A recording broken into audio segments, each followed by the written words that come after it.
cameras. That should be enough. Okay, welcome to my video. Ash vs. Evil Dead Season 3, Episode 2 Thoughts. This episode is called Booth 3. So, spoilers for everything Evil Dead leading up to and including this episode. Another episode I love. The video will be TVMA. Before I get into it, I just want to briefly say, because of, say it with me, physical pain, my schedule might be slightly weird. I'm not 100% certain if I'm going to do the upcoming, this week's episode of The Acolyte this week. It might be next week. Rest assured, I am doing it. The next video I do on this show might also be, you know, slightly weird, but I should be able to do it next week. So, yeah. I thought that, yeah, so to get into the episode, I really like this new setup for the season. You know, I've said before, I don't think every show needs to do it, but I think it can work really well when serialized shows like this, when there's something about each season that makes it stand out from the other ones. And yeah, this idea set up in this episode, I'm going to talk about some of the ending of this episode right up front. You know, so yeah, Ruby explains if she kills Ash and she has an adult baby version of, you know, he was born from the book, but he is supposed to be the prophesied one. If she kills Ash and you know, yeah, I guess by the end of this episode, all the semen is gone from the clinic, because that was what she was throwing, wasn't it? Mrs. Tam, I think, was her name. So yeah, hypothetically, if Ruby manages to kill Brandy and Ash, she will control the prophesied one, and that is, of course, yeah, then she's won. The only thing that has, you know, he hasn't been doing it alone, but without the prophesied one fighting against the Kandarian demons, yeah, there's the, you know, they're really, really good at what they do, the Ghost Beaters, but I don't think they would be able to stop an evil prophesied one without the good, bad, the guy with the gun prophesied one. But yeah, and I'm really appreciating, I was hoping, based on the season opener, that they would do this, and it looks like they are. This thing of, yeah, you know, Ash really does, he would like to try to be a good father. That it wasn't what he was, like, hoping for or planning for, but it is this thing of, like, I mean, his father could have done more for him, so he's trying to break that cycle kind of thing. And, you know, yeah, she's, of course, frustrated with, you know, the deadbeat dad thing, the general ashiness of it all, and just, yeah, how it's one of those things where, like, I get that a lot of people will probably think, oh, I wish Ash Williams was my dad, and then you stop to think about it, it's like, oh god, I'm really glad Ash Williams is not my dad. But yeah, I really appreciate, because Ash has always, you know, Ash, like the franchise, has always, maybe especially under Raimi's hand, though again, I do love the two we've gotten since the remake and Evil Dead Rise, but there is this sort of mix of sincerity and this kind of comedy horror. You know, it's in all three of the movies of the Evil Dead trilogy of Sam Raimi's, and yeah, we're, you know, again, and now they're doing that again, and they're able to dive more deeply into it because of the increased running time now. And yeah, you know, like in the first movie, Ash is trying to be a good boyfriend, and now he's trying to be a good father. You know, he can be a real asshole like 110% of the time, but there is some, you know, some heart and actual tenderness in there. It's just buried under a lot of bravado. And yeah, you know, this setup of him protecting his daughter gives us a unique chance to really delve into that, and I really appreciate that. Let's see. I quite appreciate Ruby as I love that we don't see it right away. We just hear the voice. It's oh, it's therapist, and she goes in, and we hear the voice. And it's like, is that And then we see the face. Yeah, it's Ruby. I'm not 100% certain. Wait, I guess maybe she knew, or maybe she figured that Ash already had offspring in school. That almost must be. Does she also do this at the middle school and elementary school? Or I guess it's possible she's been watching when he was near Elk Grove. And I guess we're also supposed to assume.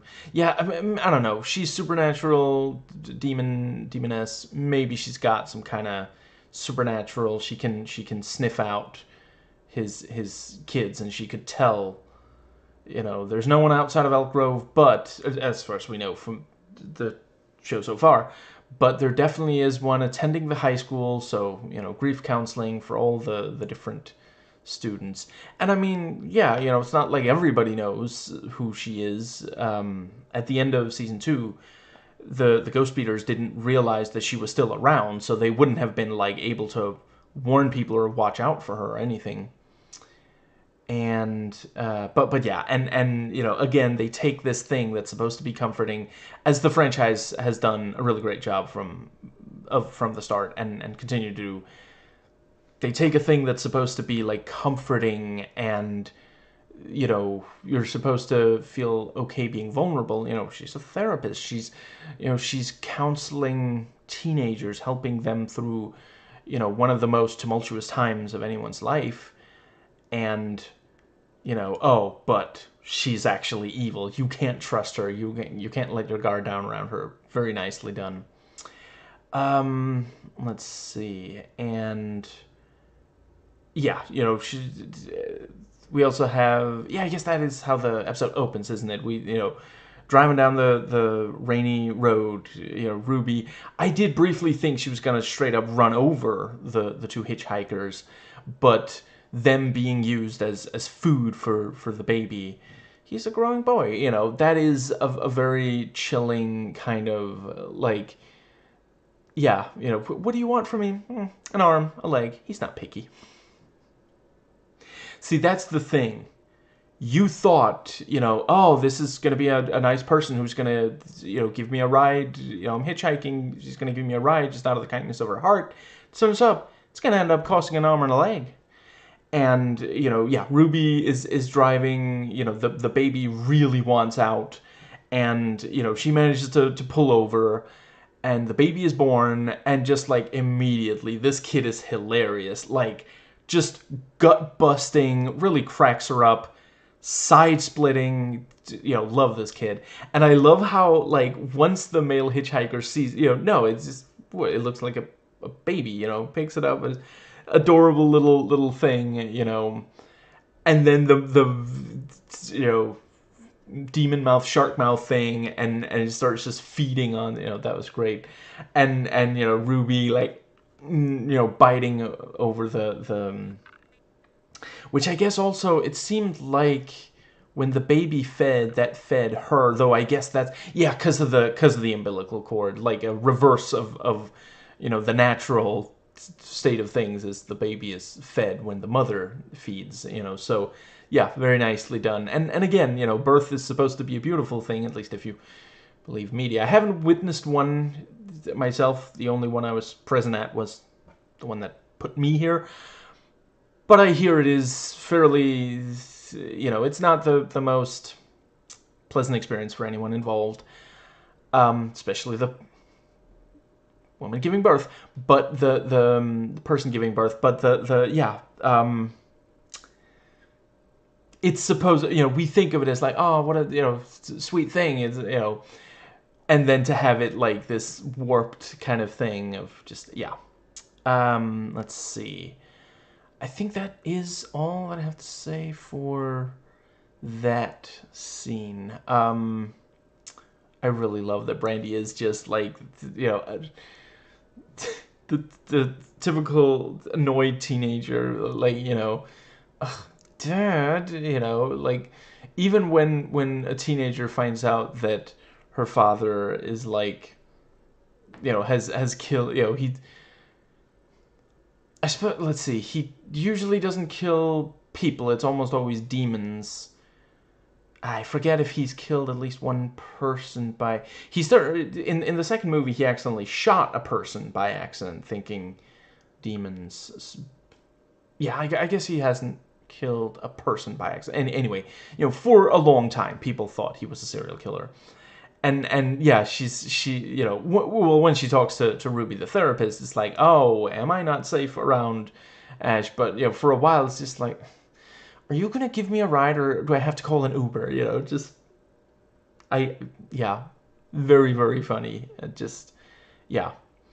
Um, and yeah, he does ultimately drive her there, and he's trying to be like, so you can talk to me, and she runs out and love you, but he sees the police, and he's like, I guess it would be irresponsible of me to suggest that you should lie to the police.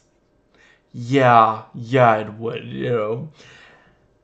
Can you maybe, I'm just saying it would be a real hassle to be tied up in a double murder, which yeah, he has experience in that. Can you maybe ixnay on the murders, May? And she gives him a look, and for a second I thought she was going to be like, nobody uses Pig Latin anymore. Like, seriously, I don't think I've heard anyone use Pig Latin that wasn't like a boomer or older. I'm pretty sure that isn't, but and that's him trying to be hip with the kids, and yeah. Um, I like the tension between Dalton and Pablo. I mean, okay, love triangle played out, but I do appreciate that there's more to it. It's not just, oh, who will she choose? It is actually this thing of, no, like, Dalton knows things about the book that none of the others knew. And I really appreciate this little bit of lore we get. So, we now know how Ruby, Ruby's backstory. And we also learn about, was it Kaya, whose soul is trapped in the book. I have to wonder if maybe some of Kaya is why Pablo, because at least some of the time it seems like the parts of the book that are in Pablo are trying to fight the rest of the book. Let's see. Maybe that's the little bit of goodness that's left of Kaya, because she started out good, then was perverted by the book. And we've seen people go back and forth, and sometimes that's just the Kandarian demons fucking with people. Let's see. Yeah, I like that he keeps kneeling. Ash walks into the room and he's like kneeling, and Ash is like, please stop doing that. And then once Dalton tries to offer up an opinion, Ash is like, okay, that's enough. Take a knee, and then he literally does. That's yeah. Normally that's just a thing people say, but yeah, we're maybe doing a little bit of a thing of like he's not super good at social interactions. Him confronting Pablo like that was maybe also a little bit because he's been raised to fight evil. This is all he knows. Or maybe he did fine up until now, but now that evil is in his life, that's laser focus kind of thing. Like a homeschooled kid being confronted with outside of homeschooling, people don't think exactly the way I think, and the only thing that the kid can understand is, well, that's not what mom and dad says. So just constantly yeah. And there's, I feel like there's room to grow. They could have him become more adjusted. Yeah, maybe it'll split up the Ghost Beaters, or maybe he'll integrate into them. They've done similar with Amanda in the first season, and there was also some tension with Reformed Ruby, or Reformity, in the second season. Let's see. I really appreciate that they mix up the dynamic. They've yet to let it grow stale, and I doubt they will at this point. Let's see. I think that more or less. Let's see. I feel like there was at least one other. Oh, right. I really love the animation. So many shows would have just had like reaction shots and the close up of the guy telling the story. But when Dalton tells the story, it like has the vibe of, the retelling of, yeah, the Necronomicon Ex Mortis, the Book of the Dead, from the, let's see, I guess it's both 2 and 3 that open like that, isn't it? And here it's this more like this other kind of animation rather than these live action elements, which, yeah, I thought that it felt like a good marriage between the. And there's a lot of other live action elements on the show. Yeah, Pablo talking to the, and it's like, is this one of the answer? Was this woman sent by the Brujo, or is this the book trying to, use him against the others? Very, very nicely done there. Because it's one of those things of like, that mask, one could accept that as like, oh well, yeah, it's a cultural thing from back in the day, but also like, why are you hiding your face? You're trying to, it's just, that's maybe more of a like white Western culture thing, but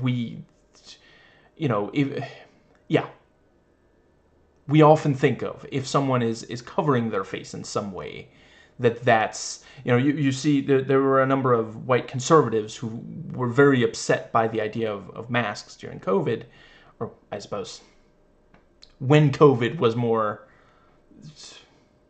intense than it is now, or paid more attention to, and some, there was this preacher who was like, I'd like to be able to see my parishioners in the eyes, and of course, we on the left joked, what are they covering their eyes with the mask? You're putting the mask on wrong. But I think there is something to it. We want to be able to see someone's face. I'm not saying that's right. I'm just saying, and I'm not sure it's only white people culture.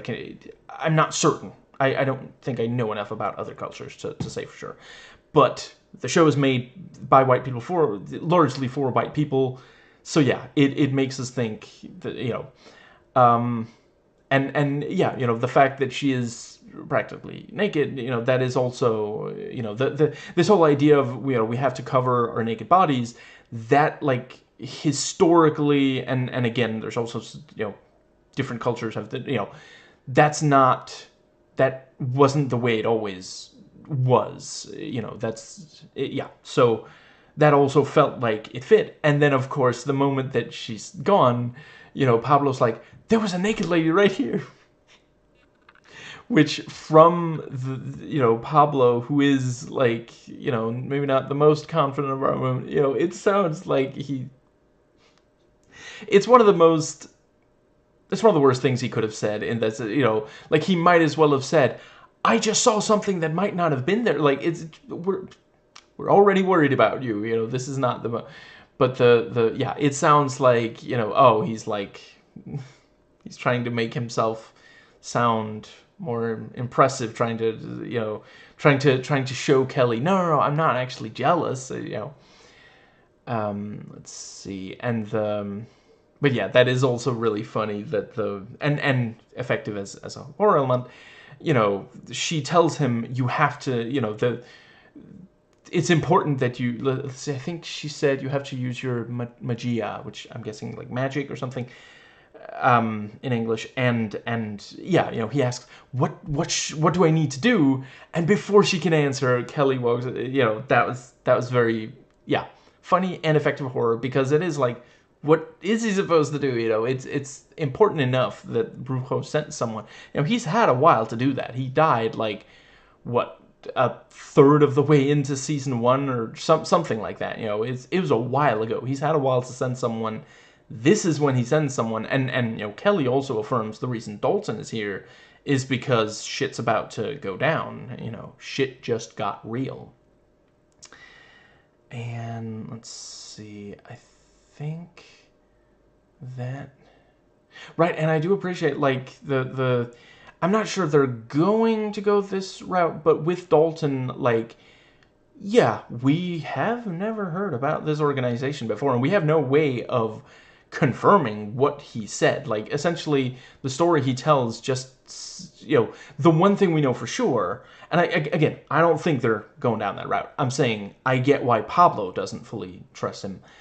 The one thing we can tell for sure is, okay, he knows Ruby is out there, because he doesn't really describe her, but he does give one of her names, and the animation shows clearly Lucy Lawless's face. So, yeah, I think that. Let's see. Do I have anything left to say about? I think I've said all that there was about the school stuff. Yeah, that that is what I had to say. I'm just kidding. Obviously, got to talk about the sperm bank. Yeah, the. I love that it starts with, Ash like terrified at the idea. Brandy shows up. These are all your other kids. And yeah, he takes her to school, and then he drives her to the building. I'm not sure he has very much to teach her. And yeah, he goes to the place, and I love that they're like first name basis. Or name basis, certainly. No one there is like, and you are, maybe introduce, how can I help you, kind of thing. But no, it's just Williams. I forget if they say Ash, but yeah, that was very funny. He's been, and he said, I love to contribute. Yeah, that I 100% believe that about Ash. Let's see, and then we have the yeah, he's told he's not supposed to, that they're not supposed to share that. And he's like, we can tell from his body language he's about to try to bribe her.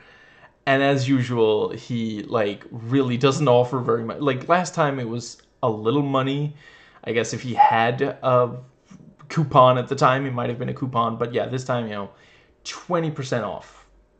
Other than sale items, liquor. It's like, what's even left? Like, who goes to a hardware store not to buy any of the items for sale? Just let's see, and it's typical American coupon. There's always a catch, kind of thing. And the thing of like 20% would be better if it was 30% for you. And he just writes a 3 where there was a 2 on the just wow. Let's see. There's no way to actually confirm that that's, although I suppose if he, as long as he's the one running the store. Right, also something, I just watched the commentary track for the first episode of this season. I somehow, I don't think, at least, I don't think I mentioned the first one. That's obvious, that's Brock's store, and he barely even got, like, it said Brock Williams, and he just plastered a thing that says Ash over Brock. That's, yeah. Let's see, and I think that, yeah, I love that, he's there on a mission, but it's still like, I mean, there's a porno mag and a cup right there in front of it. Yeah, I'm gonna go and just, yeah. And the the porno mag comes alive, and she's like, what are you looking at? And objectifying asshole and stuff like, and her hand comes out and starts attacking him. Yeah, very funny. And again, it feels like it belongs in the Evil Dead universe as set up by the movies, but it's not something we've seen before. And yeah, the other, I believe, let's see, Mrs. Lamb, yes, crap, did I get her name wrong before? I'm sorry, I mean no disrespect, but yeah, Mrs. Lamb, taking over, and great face on her, fantastic makeup on the Dead-Eyed version of her, and as usual, she does great performance as the Dead-Eyed. Let's see. I like the, both Lamb and the what the subtitles captions, what the captions identify as magazine woman. Both of them say, destroy Ash Williams' seed or something like that. So say what you will about the Kandarian demons, they are on the same page. Sometimes literally.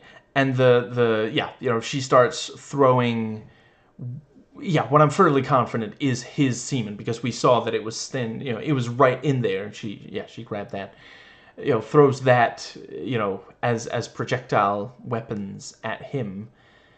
And I believe at this point, in the Evil Dead franchise, literally every single thing that can come out of a human body, and a demon possessed human body, has now been like, come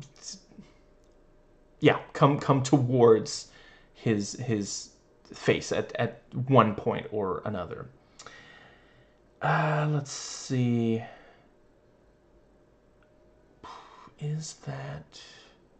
Yeah, right. The fight ending was also really cool, and he manages to get the magazine into one of the filing cabinets or something like that, and closes the thing on the arm so it can't get out. I think that might be all that I had. So by the end of the episode, for sure, it is just down to Brandy is the only, left of Ash's seed, and Ruby knows exactly who she is, and has tried.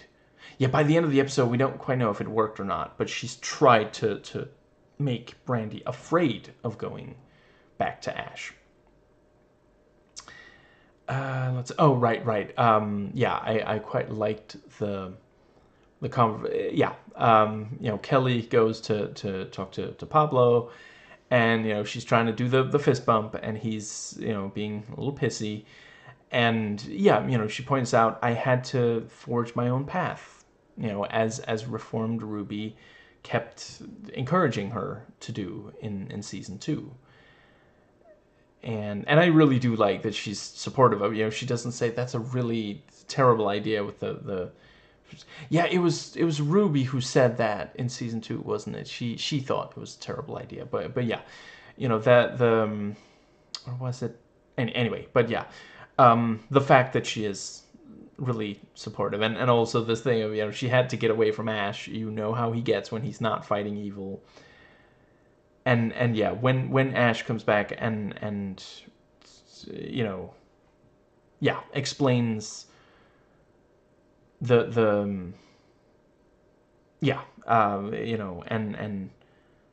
the let's see, Kelly is like, oh, Ash, you came. No, it was thrown at me. Long story. But then he stands there and tries to wipe it off right in front of, just Jesus Christ. Really, really excited to see where the season goes next. I'm just gonna real quick think if there is. Oh, right. There's IMDb trivia. So let's see. Oh, right, yeah. When Ash is in the booth wrestling with the centerfold coming out of a magazine, Aha's Take On Me can be heard. The music video for Take On Me also famously featured a magazine coming to life with an arm reaching out of... Holy shit, I completely forgot about that. I haven't watched that music video in like 20 years or something. This one kid I used to know was like obsessed with it, so, I got more than my fill of it. Today I can enjoy it again, but yeah, Jesus Christ, dude. Let's see, and the building used for exterior shots of the high school was a former psychiatric hospital called the Wow Lunatic Asylum. So I suppose it's appropriate that she's going in there to talk to the therapist. Oh, that's true. Yes, this episode marks the first time in the franchise to have a few short scenes in manga style animation. Is it called manga style? Or is it just called anime? Yeah. At least I knew that it's manga, not manga. And this was the first episode Ariel Carver O'Neill, Brandy, and Lindsay Ferris Dalton filmed. And yeah. Until next time that I cover an episode and we can continue talking about the franchise as a whole, which I think Ash sums up very nicely with a long, sad story involving some unsightly bodily fluids.